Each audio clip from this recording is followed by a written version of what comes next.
আসসালামু আলাইকুম সবাইকে। আজকে আমরা সপ্তম শ্রেণীর চতুর্থ অধ্যায় বীজগণিতীয় রাশির গুণভাগ এই অধ্যায়টা করব। এই অধ্যায়টার একটা বেসিক ক্লাস নেব আজকে। প্রত্যেকটা অধ্যায়েরই কিছু বেসিক আলোচনা থাকে, যেগুলো আমরা যদি খুব ভালোভাবে আয়ত্ত করতে পারি তাহলে অধ্যায়ের যে ম্যাথগুলো আমাদেরকে সলভ করতে হবে সেগুলো খুবই ইজি হয়ে যাবে। তো চলো আর দেরি না করে আজকের ক্লাসটা শুরু করি। চতুর্থ অধ্যায়ের জন্য যে বেসিক ইনফরমেশনগুলো আমাদেরকে জানতে হবে সেগুলো এই জায়গায় একসাথে জড়ো করা আছে।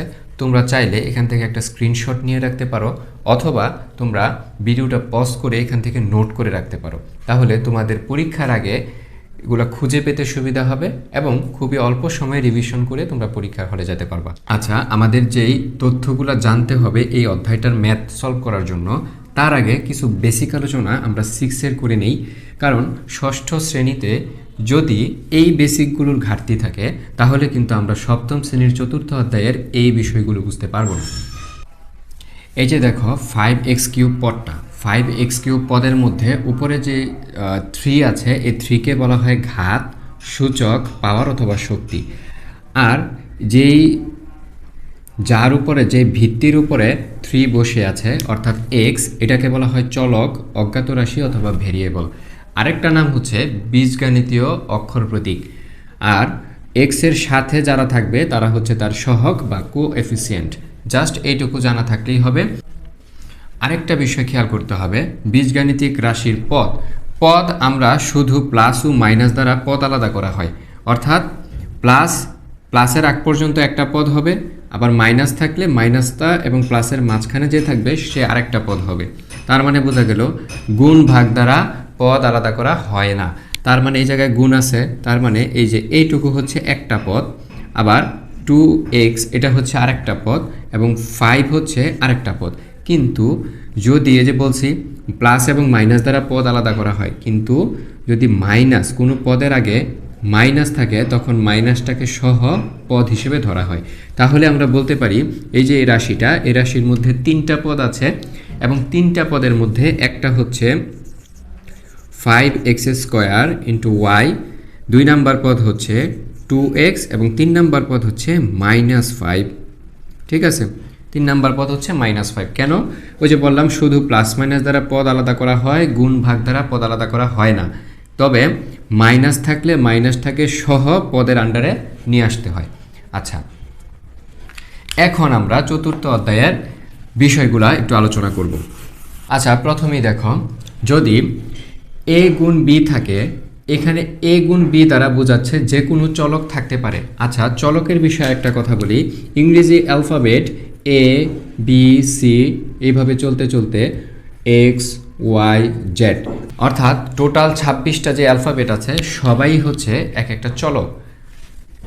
আচ্ছা, তাহলে এই জায়গায় a গুণ b সমান সমান ab লেখা যায়। অর্থাৎ যদি কোনো চলক পাশাপাশি এভাবে বসে থাকে তার মানে কি বোঝাচ্ছে? এরা সবাই গুণ আকারে আছে।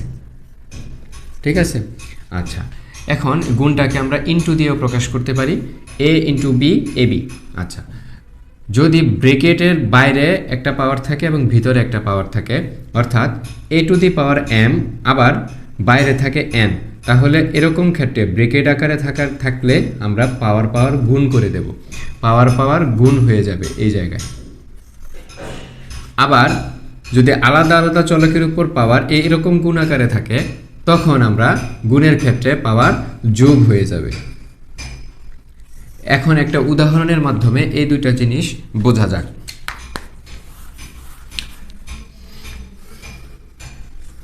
দেখো, আমি যদি a² নেই এবং বাইরে একটা কিউব দেই পাওয়ার, তাহলে এটা কি হয়ে যাবে?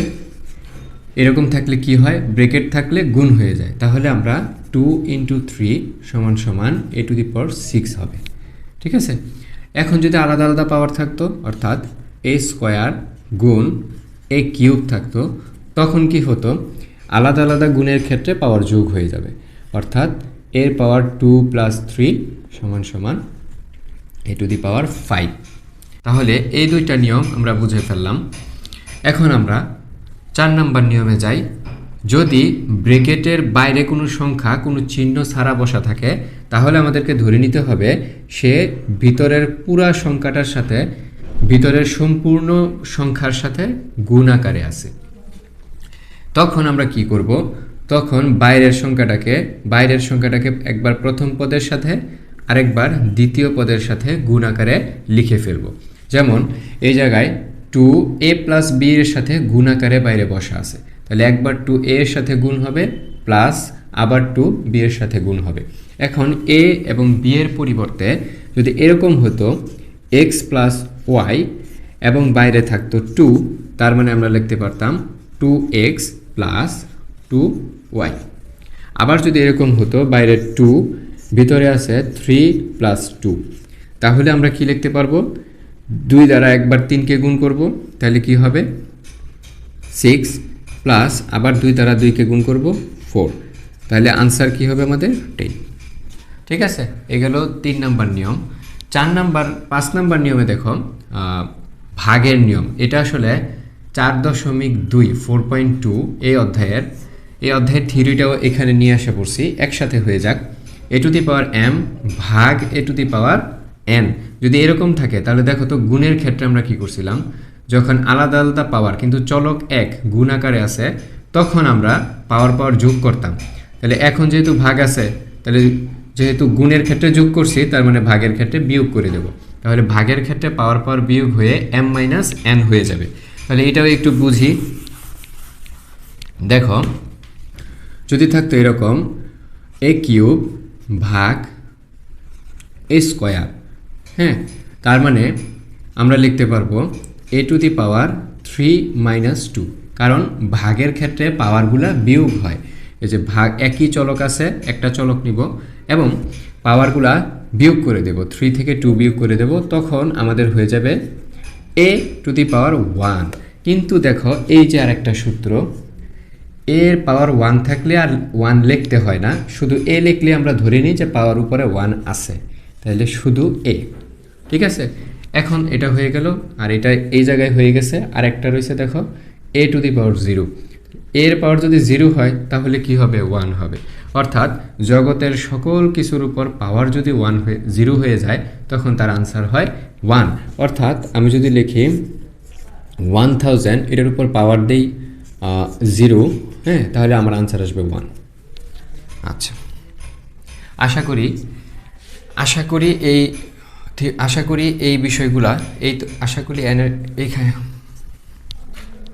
আশা করি এই জায়গার সকল বিষয়গুলো এখন তোমাদের কাছে ক্লিয়ার হয়ে গেছে।